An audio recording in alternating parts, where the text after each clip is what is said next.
Every time I want to start a new campaign or start a new group of D&D players, my brain always goes to my favorite adventures, my favorite modules to run, and a few of them that I have really enjoyed reading through but never had the opportunity to run.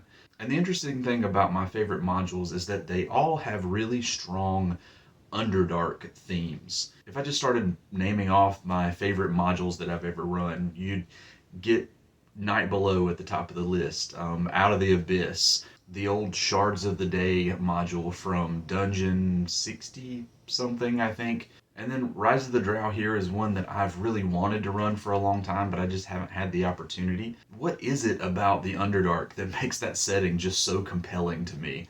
I have a lot of thoughts on it, but they're not really organized well enough to explain in a longer video. So I'm just going to hit some of the highlights real quick. The easy answer is that part of it probably has to do with some Drizzt nostalgia. I grew up reading R.E. Salvatore's work and other Underdark-centered novels as well. The War of the Spider Queen was awesome. Starlight and Shadows series by Elaine Cunningham was great as well. I loved these books growing up and loved the setting, but I don't actually think that that's the reason that I gravitate toward this setting when I'm getting excited about a new game. I'll admit it's part of it, but certainly not the whole thing.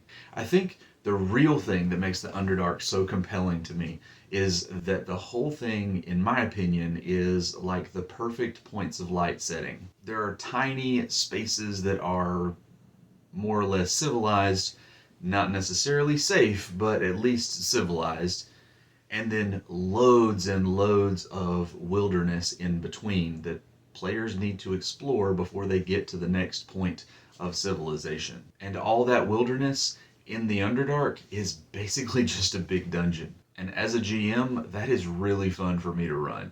But I'm a big Underdark nerd apparently, and as I start forming my next group, I'm gonna pitch Rise of the Drow and see if that's something that the group will be willing to play through. It would certainly be exciting to me.